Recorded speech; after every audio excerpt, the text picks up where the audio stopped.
all sorts of domestic abuse when it comes to a marriage.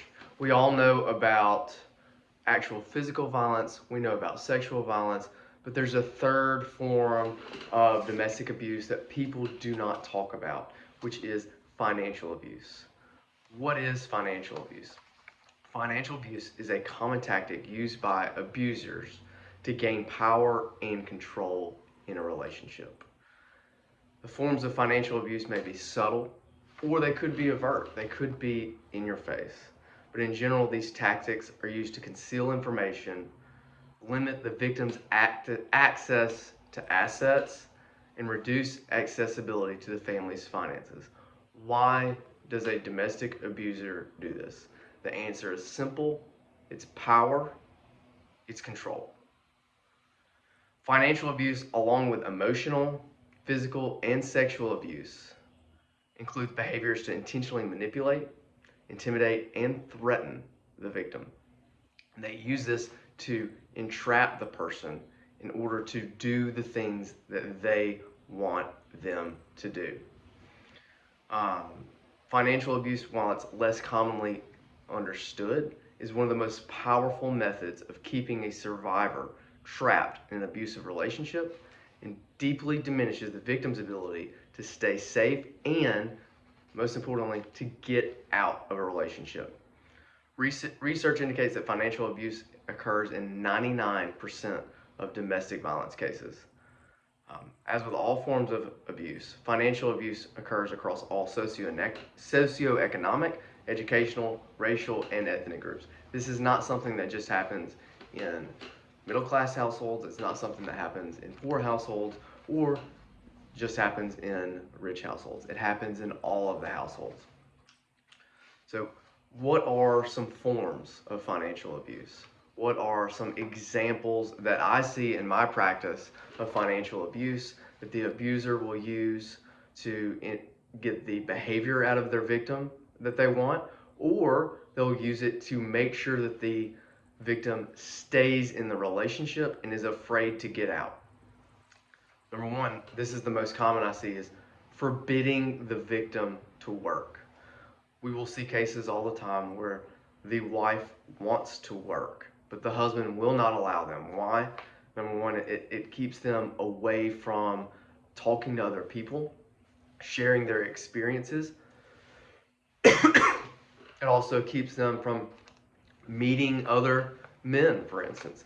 A lot of the men that do not allow their spouse to work are afraid that if the wife works outside the home, that they will find another man. It's a form of low self-esteem that they have.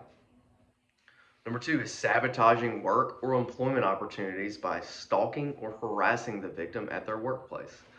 You'll see it all the time when someone is trying to leave a relationship. Then the victim is working, and the abuser will show up to the workplace and harass them, will call their boss and harass them to the point where it's a form of manipulation to get the victim to give in, go back to the relationship so that they won't lose their job. Another you see is forbidding the victim from attending job training or advancement opportunities. We'll see someone that is looking to go back to school, and the manipulator will not allow the spouse to go back to school because they're afraid that if they get back in that school setting or if they get back into the work setting, that they could possibly be the breadwinner and lose that financial control over their victim. Or again, it goes back to the low self-esteem and being afraid that once they're outside of the home, that they will meet someone else. Next is controlling how all of the money is spent. You'll have a husband that has a job, a well-paying job, and will have his own account, and they'll have another joint account that he shares with the spouse. But the paycheck does not go into the joint account. The paycheck goes into their own account, and they'll put over just enough money in the joint account so that the spouse can pay bills. Um, and anything else that they need to buy or they want to buy, they have to ask for. So they're always in a lower point. They're always in a lower negotiating um, spot than the spouse, because if they want to go buy new clothes, if they want to um, buy something different from the grocery store, even buy some food from the grocery store that the spouse may not like, they are put in a position where they have to ask for it rather than being able to do it themselves. Why do they do this? The reason why is if that spouse has enough money in the joint account to go hire a lawyer, go get an apartment, go leave, go buy, maybe buy a car to be able to get out, then at that point, the controlling spouse can no longer control the victim. Um, Not including the victim in investment or banking decisions. A lot of times you'll see that the husband will be the only one making those decisions.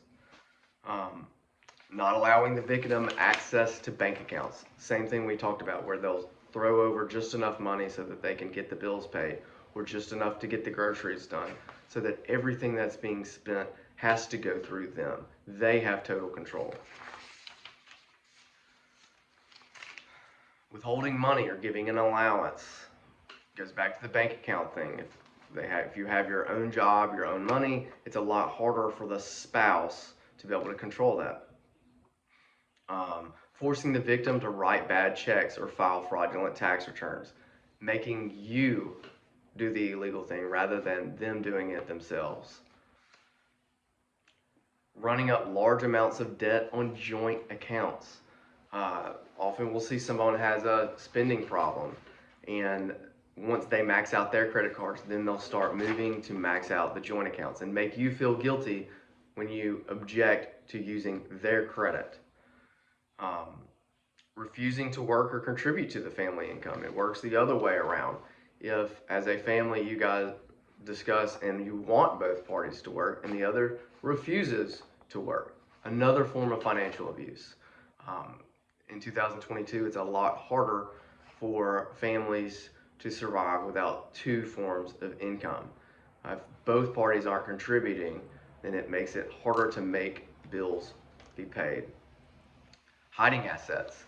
A lot of times folks will have another rental house that the party doesn't know about. They'll have another bank account that the party doesn't know about. This one I see a lot. Forcing the victim to work in a family business without pay. They'll be self-employed and have a job, and the wife will be the bookkeeper, or the wife will be the secretary answering the phone calls, and then the husband is not paying them, forcing to live out of that one bank account with the husband. Why are they doing that instead of paying the victim? It's because the husband wants to continue to exert control. If they had their own bank account, they could make some more financial decisions for themselves. Again, think about it. If they're paying you, it's lowering their tax burden. So that's another form. Refusing to pay bills and ruining the victim's credit score. So in a joint bank account situation, instead of paying the bills that are on your credit, they're choosing to buy something else that they want to do. Again, they're ruining your credit at the expense of something they want to do. It's a form of financial abuse.